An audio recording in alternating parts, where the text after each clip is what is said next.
Hey everyone, welcome to this week's Akash Weekly Twitter Spaces. I'm Nadia Bajuelo, Community Events Manager here at Overclock Labs. I hope every one of you guys here right now or listening and watching later are having a great morning, afternoon, or evening wherever it is you're joining us from. With that, let's get started with today's spaces. Greg will kick us off with updates. After updates, we'll give you guys a full introduction to our guest today, Alani Kuye, Technical Program Manager here at Overclock Labs. During our guest segment, we'll be asking Alani about a new referral program where both tenants and providers on Akash can generate their own code to share with friends. We'll then wrap up with an AMA with Greg and our guest. We'll give a proper introduction and welcome to Alani just after updates, but for right now, let's hand it off to the man of the hour and CEO of Overclock Labs, Greg Osuri. Take it away, Greg. Thanks so much, Nadia. Really good to be back for a weekly set of updates. This week, we it's been quite a lot about development. Think I'm finally allowed to say that we should have Mainnet 4 in first week of November. That's the plan. Looks like all the IP leases testing, was done so far, looking really good. And we also think we should be able to push out the console, the demo we did recently at Masari Mainnet that allows you to deploy, uh, applications really in a workflow that's sort of like, opinionated in the way we think a workflow should be built.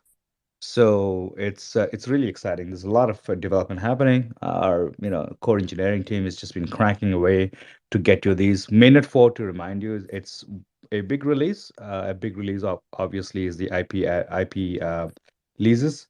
With IP leases, you'll be able to finally attach custom ports that enables workloads like Solana, even Bitcoin, and even um, um, applications like Handshake, where you can have a port 53.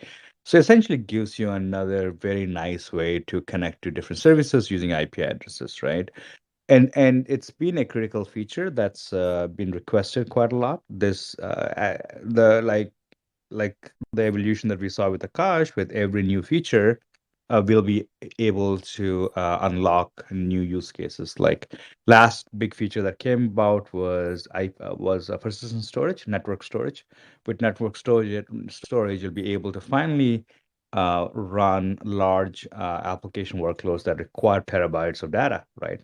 Now with IP leases, you'll be able to run applications that require dedicated ports like Solana and whatnot. So we're super, super excited about IP leases. It's not a simple feature to do. I mean, you can imagine, uh, you know, uh, having to do this in a decentralized way. It's very, very tricky, and we're bringing that to the market with the first sort of open source cloud that to do that. In fact, we are the only open source cloud that's viable. So I guess we'll be the first in anything we do. But it's super exciting. Along with other features, along with IP, leases, we also have interchain accounts. Interchain accounts is one of those amazing underappreciated features of Cosmos IBC. Interchannel accounts allows IBC chains to own resources and even operate or call functions across different blockchains by using a same account. And the implications are beyond what we can imagine, right? A core use example would be just DAO-owned deployments, right? So we talked about how DAOs can essentially replace human beings as the owners of resources. That makes them unstoppable. That makes them, a lot more resilient to various censorship attacks. That we know for sure it's only getting to be enormous, right? So with interchain accounts, a DAO on Juno can own a deployment directly on Akash, and now you don't need a human being in the middle, right? So That's a big improvement when it comes to our whole, decentralization, right? As we know, the biggest challenge today is a human being in the middle, right? As long as there's a human being, that human being becomes a weak link in the entire decentralization stack, right? So to remind you, the stack today, right? Like we have a lot of DeFi projects. Um, and if you think about, you really can split the stack into three main parts. So the first set is the access point, we call it. The access point is how you access the stack. So that involves DNS, that involves a front end usually. And then you have the consensus layer, the data layer, where you have essentially, which is decentralized, right? You can either run on Ethereum or on an app chain on Cosmos or Solana or whatnot. So that part is decentralized. It's essentially a smart contract, but nobody really calls a smart contract directly. You access these applications using a UI that is connected to a DNS, right? So you have this middle layer, which is decentralized, and then you have the base layer, right? The base layer is where you run the actual nodes, right? So if you are essentially, Ethereum, you're essentially running on AWS, right? 50% of hosted nodes on Ethereum runs on AWS, and some of them used to run on Hetzner till Hetzner banned. So that layer itself is another level of censorship, right? So where Akash really solves is the front end and the back end. But so far, Akash, even though it's decentralized, it still required a human being. I mean, you can automate it using code, but you can't really have a smart contract own the deployment. Akash doesn't support smart contracts, if you remember, right? So so, and we also made a very conscious decision not to support smart contracts because, let's agree, there are so many amazing smart contract platforms on Cosmos, Juno being the number one, right? And so we want to use or like focus on what we're really good at, which is cloud computing in a decentralized manner, and have our friends at Juno and Agoric focus on what they're good at. So enabling an ICA will enable these networks to own deployments directly on Akash, right? So so now we're going to be able to finally solve the access point, which is, hey, the DNS attached front end now that can be essentially controlled by a smart contract. So if you remove human out of the equation, you remove a big attack vector, and that's super, super excited about this feature, right? So, and you can even take it further where you can have an entire supply chain attack problem being solved. What I mean by a supply chain is, in order for you to use a front end, somebody needs to write the code, right? And that code is today hosted by GitHub. And we all know what happened with the recent actions GitHub has taken in terms of overcompliance, right? They effectively banned Tornado Cash users, I mean, developers and, repos because they thought that's the way to do it, even though the government said it's not illegal to write software, but GitHub chose to overcomply, and because that's what people do, that don't understand the law, they don't understand how to comply, right? And a lot of the folks, believe me, are very, very finicky when it comes to this kind of stuff. So our solution, like anything, market should solve this. So I'm really excited for these new protocols, Gitopia and Radical. Some move faster than the others to finally be able to use Akash directly, right? So now you can see a Gitopia user that can essentially own, or a Gitopia that can essentially write code on Gitopia, and that particular account can now build and package software on Akash using a Gitopia ID or a wallet, and then further kick off a CI/CD process that can then be consumed by a smart contract sitting on Juno, and that smart contract can deploy on Akash. Now you see three or four protocols, interacting with this piece of code that finally touches a deployment that finally touches the user without needing a human being at all, right? And that's the future we want to go towards. Interchain accounts is going to enable that, and it is going to be something that we have never saw before. I'm super excited for interchain accounts, and that's coming very likely in the first week of November. And so far, the plan is looking good. So I'm super excited for Mainnet 4. So the team has been super busy, getting it ready for you. And we've been if bear markets are building, we are on full charge, right?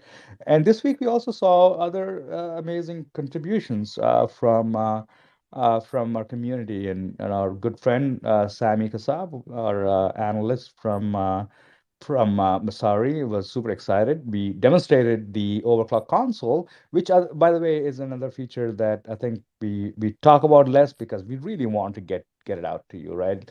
And I think market should talk about it. We believe it's an amazing way to deploy. And again, this is not a competition to CloudMoss or other Spheron and any of those. This is really a overclock product that is opinionated, that we think will solve the onboarding problem and retention problem, right? So we plan to add features that are not necessarily like, you know, purely non-custodial. There are certain features that require custodial, like credit card enablement. So we're going to be adding a lot of features that are considered closed source or hosted, right? So Overclock Console is a product by Overclock Labs to enable to rapidly increase deployments on Akash. And I think we absolutely need something for in order for us to be able to finally on-ramp Web 2 developers, right? So you're going to see quite a lot of these, me talking quite a lot about Overclock Console, and as it comes out, I'd love to have people use it. And we're seeing quite a lot of excitement from analysts like Masari, Sami talking about it, right? And Sami also talks about why GPU support, which is coming next big feature after IP releases, will be big feature will be GPU support, right? And that's amazingly interesting. I've been talking to some some large companies that I can't really disclose who they are, and they're super excited about using GPUs for machine learning, right? And I think still till today, GPUs happen to be a huge problem. Getting access to GPUs is enormously difficult because GPUs are deployed everywhere. I mean, you use GPUs for gaming, you use GPUs for machine learning, and people are realizing it's actually way cheaper to buy a GPU and host it at home, but then you're not using those GPUs most of the time. So it's even better when you can actually lease them out to recover some of your investments. So Akash GPUs I'm extremely bullish on, and there's quite a lot of research that's happening at Stanford that enables a distributed clusters of GPUs to be used better. And so there's quite a lot of like as we get more closer to releasing GPUs, as we start validating and getting better at validating the markets, we're realizing the GPU market is much bigger than what we realized. I'm super excited for GPUs as well. And team has been super hard at work getting you these features, right? And I've been doing some podcasts. If you haven't checked out the Hartman Capital podcast, I highly recommend you to do so. Here I go a little more deeper into how the state of the proof of stake network infrastructure and why you have essentially censorship. I mean, it's so funny today. Ryan Selex, the founder of Masari, tweeted recently about censorship and like the importance for it. And you're starting to see this censorship thing just get to a next level. I think this market. I think it's starting to heat up, and Akash has been preparing for this moment for a very long time. I think something's going to happen really big. I think we're going to see quite a lot of some big projects announced moving to Akash, and I think I'm super excited. Again, check out Hotman Capital's podcast, one of my better ones. Let me know what you think about it. And I also spoke at another conference called DeFi E Summit, which I talked about decentralizing a base layer. I gave a presentation. It's a keynote I gave there on how Akash is helping DeFi projects to Department of Defense projects. So check it out there. I mean, I believe that's also recorded. and let's see, we have another amazing, community member, Carter. He is a chief economist of Shade Protocol, and he wrote a beautiful, succinct summary of what Akash is. Go check out that thread. And we have our favorite serial deployer, Demokos. He's been deploying amazing stuff. Go check out his Twitter as well. And you'll see, I mean, he's very, very, very active, and he deploys stuff that I thought was I mean, I knew it was possible, but it's really good to see someone do that and go with it, right? So, we see him deploy some monitoring solutions. Go check it out. And our one of our favorite community members, Blockpane, Todd. Todd is a long-term contributor to Akash, and he finally started using Akash. He's now a validator on Akash, and he's running a bunch of RPC servers and API servers on Akash. We're super excited to welcome Todd. He is an amazing contributor. He actually has some explorers that talk about decentralization and whatnot. Go check out his stuff. And if you can, delegate to him, I think we should be because I love getting builders into Akash ecosystem, and Todd is one of those deeply respected builders. And our ecosystem has been heating up. Spheron is one of our favorite deployment clients, and they've been doing quite a lot of workshops. I think now they're focusing on Africa. I love Africa because Africa, as we all know, is one of the most underserved ecosystems in the world, and very promising, really smart people, but very underserved, right? A lot of them actually do not have credit cards, and a lot of them haven't used a cloud because cloud mandates you to have a bank account, right? And we're talking about traditional cloud, but when it comes to Akash, where you do not need a bank account, you do not need a credit card, anybody with a account, a wallet can be able to deploy in a non-custodial way, right? And it's perfect for Africans, right? So we are starting to see quite a lot of African developers, young people that haven't used cloud at all, and for them, their first experience is using Akash.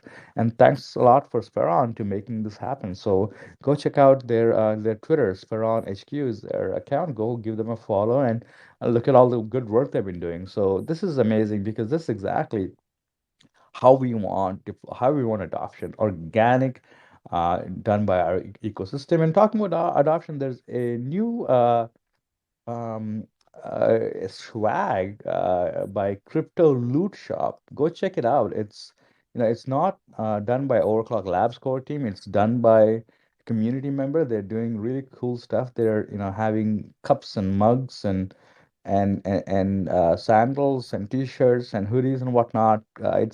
It's amazing to see someone else that's not a core team doing swag for Akash. I'm going to go buy some stuff from there. And people, I also talked about, like, a lot of the things are becoming very obvious, right? With Akash, you've done some things very, very well. I think one of those few things is not having incentives when we, token incentives, additional token incentives on top of the actual value add Akash gives, right? And that's been very important. Um, a important decision we made earlier on not to have token incentives till we achieve product market fit. And now we have, right? And very important for us to get the pure data. Our thesis is to be validated, that, hey, there is unused capacity and there are users that can use unused capacity. And we pretty much validated that thesis, right? Yes, it's not exactly the easiest thing to use. And another important decision we made was not to build a non-custodial UI, right? So a lot of these critical, important decisions we made Akash resilient, made Akash future-proof, right? So, uh, I've been talking about, like, hey, we shouldn't have incentives pre-product market fit, and we could have incentives during the growth stage, but pre-product market fit, the data we get back will ruin our own thesis. So it's very important for us to validate a thesis before we can grow, and that's starting to show light, right? So people are talking about why what we did is the right way to launch products, and what we did will be the more people are going to launch projects, and you're going to see a lot of these scammy incentives driven projects pretty much die off, because incentives run out. If you do not validate your thesis before incentives run out, you're going to be in a lot of trouble, right? So it's very important for you to validate your thesis before you can you can incentivize folks, or else you'll run out of incentivize and you'll end up with an invalidated product. So with that, I'll wrap up my weekly updates and hand it off to our amazing Nadia for rest of the conversation, and I'm really excited to have Alani to give you a further update on the ecosystem. Awesome. Thank you, Greg. Our guest today is Alani Kuye, Technical Program Manager here at Overclock Labs. Alani has spent the last 21 years in enterprise technology across the US and Europe with a focus on scalability and rapid deployment. He advocates through technology to drive the evolution of the internet. His personal and professional life span across the US, Amsterdam, London, Berlin, and other parts of the world. Welcome, Alani. How are you today? Good morning and welcome, and thanks for having me. Hope you can hear me. Yes, we can hear you just fine. Awesome. All right. Awesome. Guys, before we get started, I do want to remind you that none of the content in this Twitter Spaces episode is financial advice. Guys, as always, do your own research. All right, Alani, can you start off by telling us a bit about the program, this referral program that you're here to talk to us? Yes, thank you. Firstly, a very brief update on the ecosystem. First, I want to report to the community that our ecosystem is strong. Many of our developers and partners and accelerator cohorts are doing fantastic work. As part of what Greg mentioned earlier, they've implemented control mechanisms in place that ensures that their resources are consistent with their sustained delivery cadence, and their operating velocity is basically second to none. As a matter of fact, many of our ecosystem partners consistently ship product every 1 to 2 weeks. Which is testament to how strong our community is. The human capital within our ecosystem is based on innovation and a hard brand loyalty to Akash, and we see that across the board. Even our validator program, as a matter of fact, our validators they are builders first, validators second. That's how that whole program has leveled up the playing field. So I'm happy to report that. Now on the Provider and Tenant Retention Initiative. What that is to, one, incentivize both tenants, providers, and other personas within the Web3 and Web2 and beyond within those spaces to participate. Because one of the challenges we observed has been that many of the existing incentives generally benefit crypto natives. And as we see the tent's getting bigger and more participants joining the Web3 revolution, the barrier to entry is one that we observed, quite a while back, where most folks who want to participate don't know where to start. And in that exercise, became very apparent that Akash is really the intersection, between Web2 and Web3, where we have a culture now where we lower the barriers to entry, where you don't have to be a crypto native, you don't have to be an engineer, you don't have to be a technically inclined person to participate. So with this provider and tenant initiative, what's going on is everybody becomes a stakeholder. So whether you're a banker, a plumber, an influencer, financial expert, an attorney, a dentist, architect, whoever you are, if you want to get involved, it's very simple.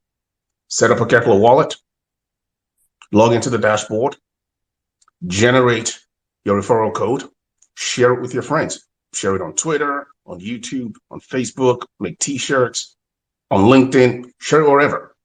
Basically, if a tenant creates a deployment and uses your code, with one of our partners, obviously, and that deployment is sustained for a period of time, 60 to 90 days or more, you get rewarded. On the inverse, if a person or entity becomes a provider and they use your referral code and they're audited and they sustain their provider machine for a set period of time, 60, 90 days or however determined, you get rewarded. So if you're an influencer with 1 million followers, now you don't have to be a crypto native or a Web3 expert to participate. And what we see is as we lower that barrier to entry, more personas join in that revolution, and everyone becomes a stakeholder in that process. Thanks, Alani. So you touched on this a little bit, but how did this program come to be? What was the inspiration behind it? Well, the inspiration was very simple. Many questions come in with inquiries. How do we start? How do I become a provider? I need to have some technical expertise to become a provider. Okay, how do I deploy in Akash? I can use Cloud Nodes. I can go to Praetor. I can go to some of our partners and create a deployment. Okay, then what? Right? So how do we sustain that cadence? How do we sustain participation within the ecosystem? So we go from a deductive reasoning approach to an empirical testing approach that says in the real world, when I make a deployment, then what? Right?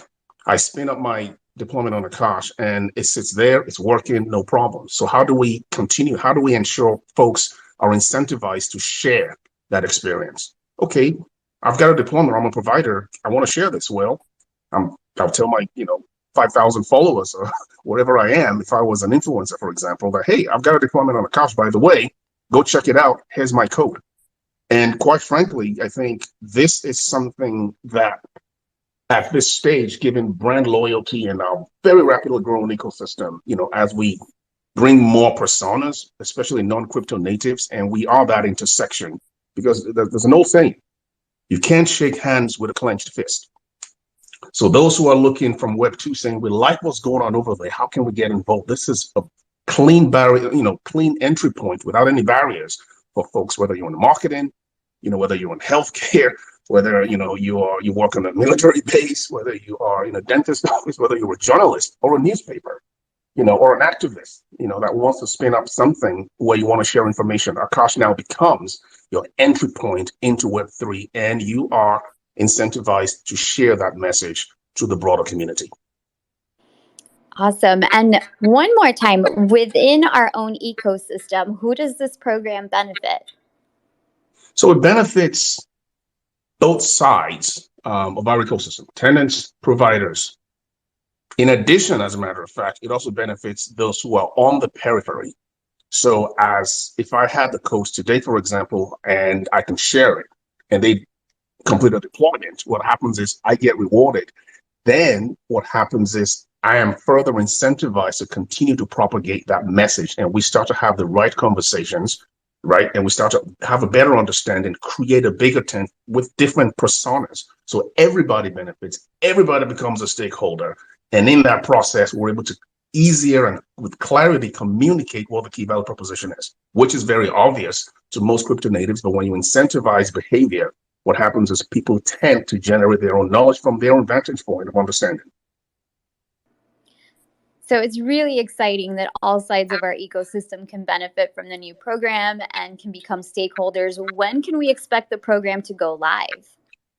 So this will be going live in the next week and a half. So by this time next week, we will have this dashboard ready for all participants to start engaging. Now that we know when the program starts, can you give us some examples of how to take advantage of this program? You've kind of been doing that a little bit, but just one more time. What if I'm an influencer in the space? What if I'm not? What if I'm a miner? Help us really see the possibilities here. Yeah, the possibilities are quite frankly endless. If you're a miner, for example, well, you have an Akash deployment, then generate your own code, share it with your fellow miners or your community. And if you're a non-miner, if you're an influencer with a heavy following, most influencers today, when they endorse a product, they get paid, right? But in this case, just generate your code, one wallet, one code. So grab your code, talk to your community. Hey, this is what, decentralized Web3 cloud hosting platform, deploy anything. Okay. And as people start to experience that as an influencer, I will get rewarded for it. And I don't have to sign some voluminous contract with minimum, number of mentions, commitment cycles, endorsement cycles, the typical centralized, Web 2 strategy, which is based on centralization and control. But in this case, it's fully decentralized that everybody, regardless of what your persona is, can actively participate and track and see their rewards almost instantly. So you mentioned one wallet, one code. That brings to mind restrictions. Are there any restrictions we should be aware of by geography, perhaps by wallet? So there are no geographic restrictions, and there are no wallet restrictions. Like I said earlier, one wallet, one code to obviously prevent abuse and malfeasance behavior. Secondly, every reward program that's structured is a shared responsibility. And that shared responsibility means there are certain things that every rewardee has to complete. Not necessarily KYC, but when you incentivize programs, it's important to ensure that those on both sides of the transaction are one, they are who they say they are, and they are duly qualified to participate and reap those rewards. That is just the law. Federal Rules of Civil Procedure, Title 3, 4, and 5 requires that to ensure that anyone who abuses the program or attempts to abuse the program is duly, dealt with. What can we expect in the future, Alani? Might this be a program that grows to include a rollout on the enterprise or organization level, maybe like the Google Cloud Credit? Yes. So today, as we see, Google, Amazon, many of the large incumbents on the Web2 side generally will offer, cloud credits and what have you. So this incentivization program, as part of the master roadmap, will look into enterprise incentives as well, where internally, at least in my experience, you'll see, teams in larger organizations who are testing out new technologies, but the structured approach creates a barrier. Well, this incentive actually eliminates that barrier where enterprises can now refer internally, those who want to participate, try it. We actually have, we're in some discussions right now to do non-production environments for some pretty regulated entities doing exactly that. But this incentivization program would have been a great way for them to just go in and start running testing without even talking to Akash, right? But this is a great fit for that, where internal programs can refer. And usually internal employees will get, those rewards as well, as determined by their organization policies. Now, the other side of that is we talk about Alt-Z, where you can delegate and you can, basically delegate. You can reward from an Alt-Z perspective. So we can integrate with Alt-Z so that organizations can run their own incentivization programs internally using this mechanism. So it's not solely tied to one wallet per se. Awesome. Thank you so much for that, Alani. Guys, look out for this in about a week and a half. Like Alani said, the program will go live. With that, let's open up our AMA with questions for Greg and our guest Alani. If you have any questions about the program, now's the time. You've got Alani here and now. Go ahead with your questions. And then, Greg, if you have anything to add before the AMA, I'm sorry I didn't ask you. Please, by all means, go ahead and add anything you need to add before the AMA opens. Thanks so much, Alani. We're super, super excited about this program. You all heard Alani is doing really hard work in building a super strong Akash ecosystem. So please show your support.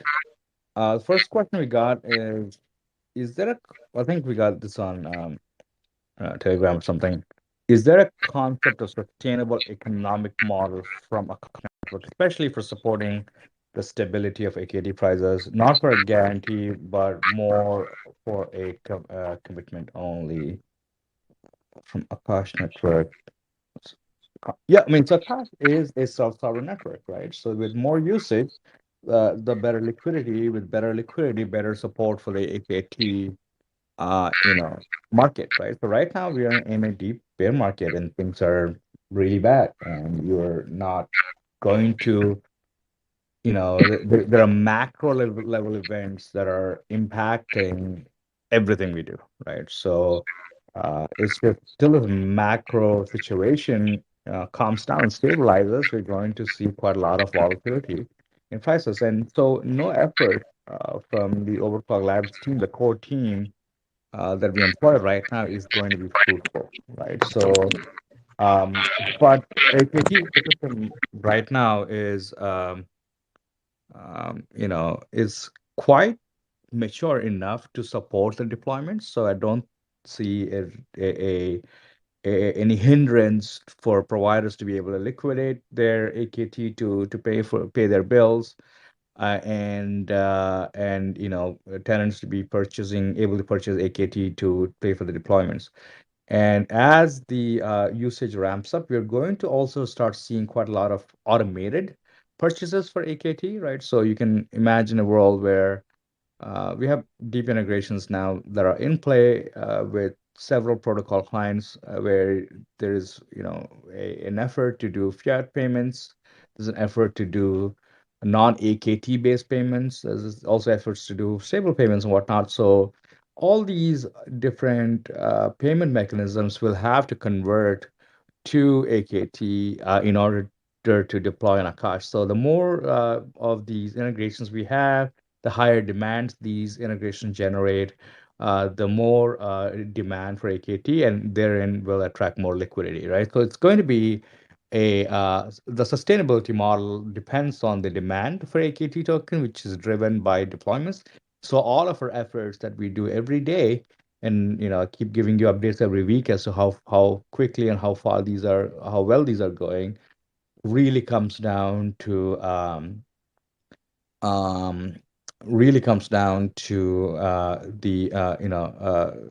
to the demand, right? So I think it's going to be an amazing support, and I mean, yeah, hey, even with this assault that we are seeing in the markets, Akash is still surviving, right? And the team is still here, and we're going to keep building. And we've made a lot of progress. We're getting a lot of attention from not only from like the cryptos of the world, but also from real like users like DoD and whatnot, right? So and we're not going to stop till we can achieve our goals. So it's just it's sustainability is a function of demand, and demand is gaining, and then and there's no reason to believe that this is not going to continue. I hope that answers your question. Also, please come up here to the stage if you want to talk. We still have, a good 20 minutes left. So if you want to talk about anything, any questions you may have, may not be Akash related, maybe just ecosystem related, Cosmos related, or Web3 in general. I mean, there's a lot of things happening outside of the ecosystem that we can talk about too. So please request to speak, and I'll bring you up here on the stage, and we can take it from there. Second question we saw is, will there be a Passage airdrop for AKT stakers? I believe there is, right? And I think Passage team has communicated over and over again that there is a airdrop coming for AKT stakers. And so so you should definitely ask their team. I mean, we have no control over, or influence over how the airdrops or when the snapshots will be taken, but you should definitely ask them. But yes, there is what I heard last. There is definitely airdrops for passage airdrops for AKT stakers. So something I see in common with our program, Alani, you had mentioned that a lot of the inspiration for the program came from reducing the barrier to entry. I've seen, as far as mainstream Web3 adoption, Starbucks is working on a new rewards program themselves. And their idea behind it is to hopefully make it so people don't even know that they're using Web3 technology. How important is this for bringing mainstream Web3 adoption, and what are all these efforts going to do for the space, and how long do you think mainstream adoption is going to take? Thanks for the question, Nadia. I believe that based on what we know, one, you can't stop this train, whether you're Starbucks or Microsoft or whoever. The train's already left the station. And to say, they won't even know they're using a Web3 technology, I think that's fallacy at best, because when people enjoy the benefits of innovation, they will naturally, the curiosity factor sets in, and they will naturally dig deeper into understanding how this came to be. So as I mentioned earlier, Akash being that intersection, the bridge between Web 2 and Web 3, it's no surprise that look at where all the innovation is happening. It's in Web 3.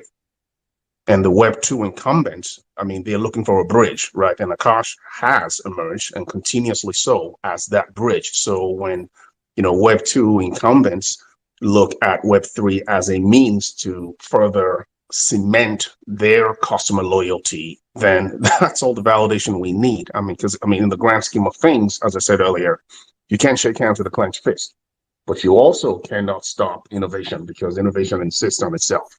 And if you look at what all the innovation is, it's only a matter of time.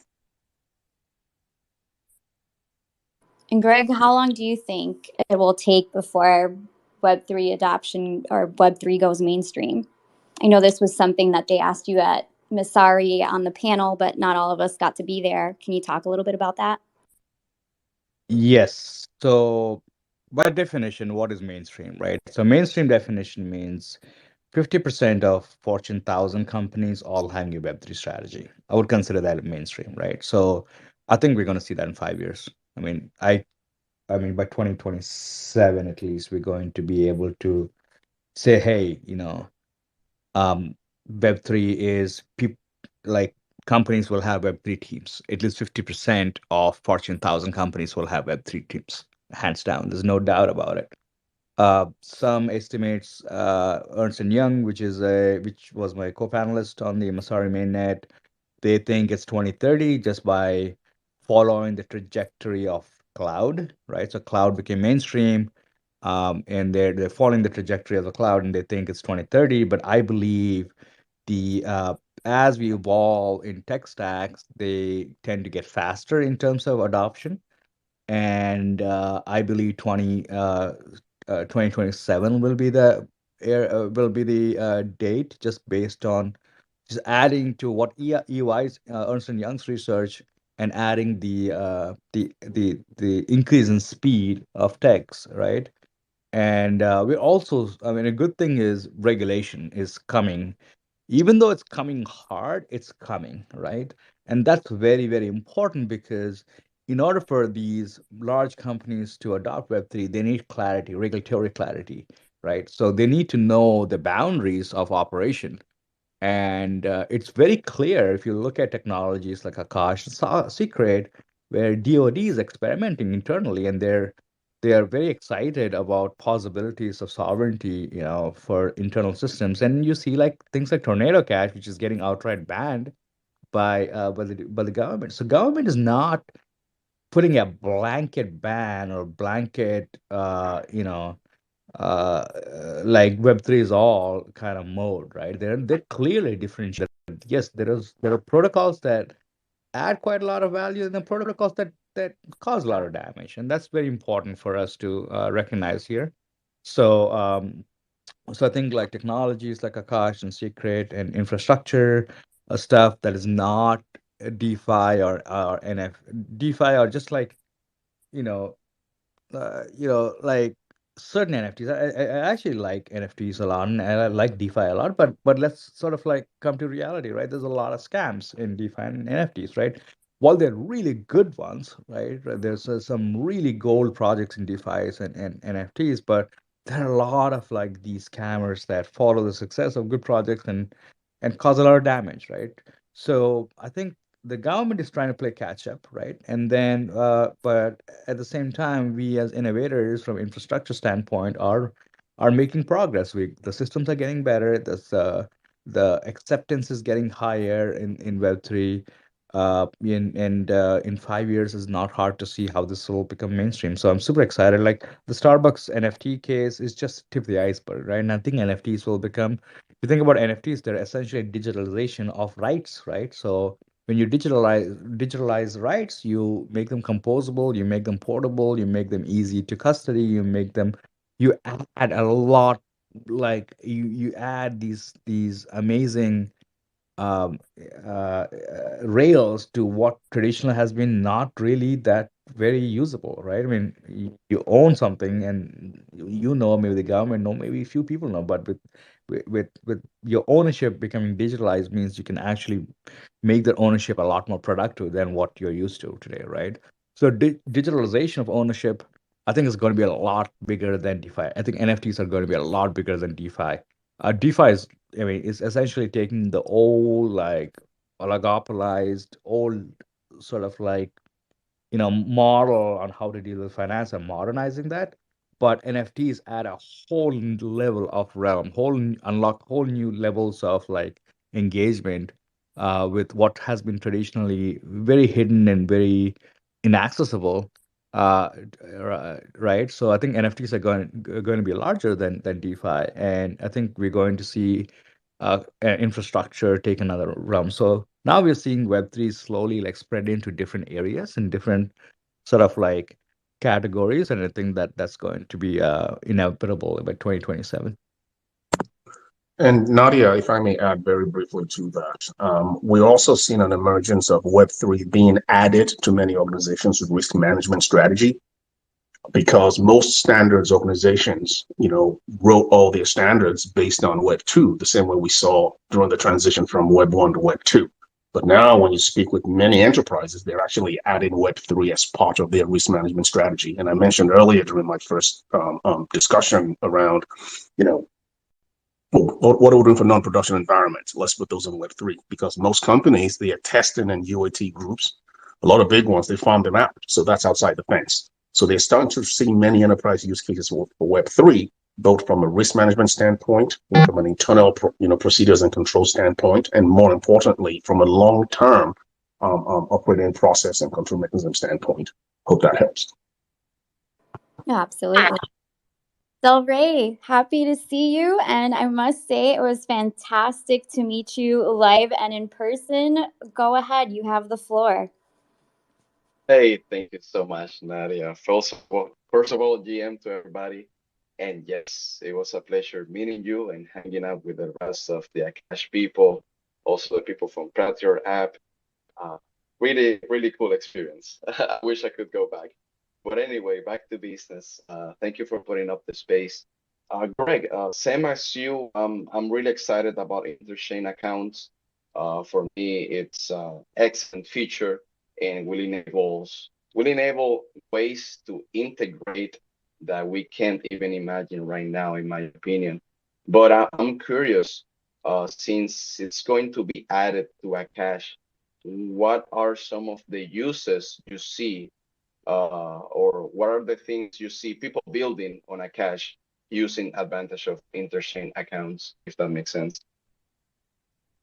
Sure. I covered about the possibilities of interchain accounts in the earlier segment, in early part of this spaces. But to summarize, I think first application we're excited about is just DAOs, right, on Juno Network.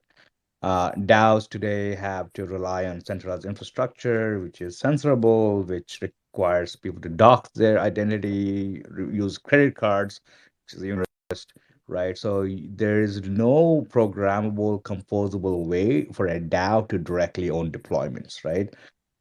Beginning with a website to other things that DAO might need in terms of backends and whatnot, right? So first thing interchain accounts allows a DAO on Juno Network to do is use the Juno account to deploy directly on Akash. And you can even take it further where the Juno account can be operated by a smart contract, right? Instead of a human being. So now we have smart contract owned deployments on directly on Akash. So that removes a human out of the equation, removes the biggest attack vector, which is a human being out of the equation, right? So now we can take it further and even get rid of DNS. And the way we do that is through full stack integration, right? So with interchain accounts, you can imagine a decentralized GitHub like a Gitopia or Radical, where in develop some human being ultimately writes a code, which is not illegal, by the way. Writing code is freedom of speech, is freedom of expression. So anybody can write code. So anyone that can write code, a smart contract can pick up that code and run with it, right? And in all the way from testing the code to packaging the code to deploying the code to a server, not relying on a DNS, even though you can attach a handshake, but completely removing DNS where the code is legit because you can trace that account all the way back to production, the entire supply chain, right? Because all that goes on chain now, right? So now we have end-to-end verifiability. So for sure, even the website that's hosted on an IP address, doesn't have a fancy name or doesn't have any indications coming from a certain company, is fully valid because you can verify that validity and the ownership on chain, right? So I think that's the next level of supply chain verifiability that interchain accounts will bring. Nothing like this has ever happened before in crypto. I'm super excited for this, like end-to-end supply chain verifiability that on-chain deployments will bring. So that's just the tip of the icebergs. Now, this is something I can think about. Like you said, innovation goes beyond imagination, right? So I think I'm super excited for. I'm just super excited for this level of composability. Yeah, totally. And I agree with you. I guess it's time to see more things being developed and built outside of the DeFi space. DeFi is important, right? But in my honest opinion, it's getting bored by now. I want to see new things. Yeah, talk about it. We don't talk about finance to your girlfriend, right? Like you don't talk about finance to. I mean, finance is such a boring thing to talk about. I don't know how we all got so hot. All the smart people in crypto are so focused on finance and financial applications and just think about forget about other cool things that we can do. Like I want to really look at um you know how we can extend life, or exciting things that our collective brains can come together and operate. And what crypto allows us to do is coordination, right? Permissionless coordination at planetary scale, and it makes human coordination and collective coordination, coordination, frictionless, right? And I think infrastructure is needed to make the coordination possible, right? So I think it's very, very important for us to shift our focus away from finance and think about what we can do beyond finance when we have this amazing coordination tool that allows us to cooperate across planet. And now we have this infrastructure to support this coordination. I think it's really a beautiful and bright future that I want to contribute to. Awesome. Totally agree with you, Greg. Thank you so much. Thank you, Delray, for your question. Thanks, guys. Greg, with that, do you have anything further to add before we start to close out here? I think we covered pretty much for the week. It's a beautiful spaces. Excited to see what next week brings us. So. Alani, do you have anything to add before we go ahead and close it out? Thank you for joining us today. Yes, just want to thank the community. Thank you, Greg, for the updates. Nadia, you always do a fantastic job.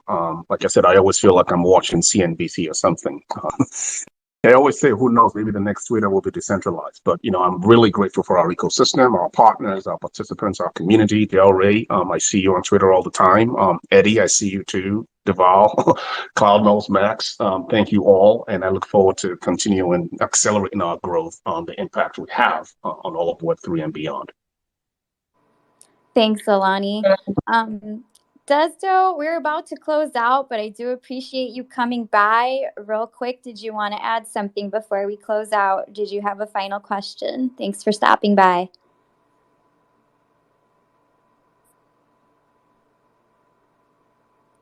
You're on mute. If you unmute, we'll be able to hear you. Are you hearing me now? Yeah, hi. Perfect. We Hi. can. Perfect. Thanks, Nadia. Thanks for giving me the chance to ask a question. I'm following Akash for a while now. I don't always have the time to join the Twitter space here. I just wanted to ask, are you planning to update the roadmaps either in GitHub or on the website? Because they don't seem to be updated. It's just a question. It's pretty up to date. What part do you think is not updated or inaccurate? Okay, because there's a roadmap in GitHub, and I there it was saying that the last time it got updated was actually a while ago. So no, that's not valid. So I don't know where the roadmap on GitHub, but if you go to Akash.network website, and you click on roadmap, that should take you to the right roadmap. Got you. Got you. There is Akash Network slash roadmap is the one. Where are you seeing the roadmap on GitHub? I think I saw a roadmap. Like, I'm currently like I'm on my right, so I cannot easily find it. But yeah, I'll try to look it up. Wait, Akash. I I hope think they removed the roadmap on. Wait, let me see if they still have it. there's like an Akash development roadmap, so it's on. Yeah, like orgs overclock project /2. But apparently, Oh, okay. I'm going to delete that right now. But thanks for reminding us. sure, thank you. So like the website is the one that is up to date. Correct. Got you. Website has a latest roadmap. Okay, got you. Thanks a lot, and have a great day. Thank you so much for your question. Just Yeah, thank you. All right. Well, thanks so much to Greg and Alani for joining us on Spaces today. And a huge thank you to all of you for joining today or listening to this later. Before we get together next time, guys, let's keep in touch between spaces. Right now, go sign up for our newsletter at akashnetwork.substack.com. In the About page, Zach's got a link to the blog. Look out for a brand new post, the first of 4 on building the open cloud from head of product Anil Murthy. First one will be out this week. Also, if you haven't yet, check out Overclock September recap on LinkedIn. And also on LinkedIn, we've announced a special Akash Weekly Spaces for next week with Alani Bankhead and Lourdes Miranda on the ever-shifting regulatory environment in Web3. This will be a conversation you guys won't want to miss. These women are accomplished experts in their field, so bring your questions and send them in. You guys heard it from Greg today. Mainnet 4 is coming first week of November. Look out for content surrounding Mainnet 4 in the coming weeks. And in the meantime, check out last week's Spaces where Head of Product Anil gave us a preview of Mainnet 4. Head over to Telegram tomorrow, Thursday at 9 a.m. Pacific, where Staken will join us for an AMA with a 300 AKT prize pool for the best questions. If you missed Greg, Adam Bosnich, Adam Wozni, or Ali Merchant's talks or workshops at Masari, Mainnet, or Cosmoverse, keep an eye out on Twitter, where social media manager Joe Dang will be posting as soon as replays are ready. Tuesdays, hop on over to Discord for quizzes at 8 a.m. Pacific with 200 AKT in rewards and 5 winners. Join us next week, Wednesday at 8 a.m. Pacific for our next Akash Weekly Spaces with Greg. Tap that set reminder button as soon as we post it. Check out akash.network/community and find out how you can spread the word about Akash and help this project grow by becoming an Akash Insider. Thank you so much for joining today's event. Thanks again to Greg and Alani for spending time with us. Thanks to Del Rey and Desdo for their questions. And guys, we will see you next Wednesday with Greg at 8 a.m. Pacific.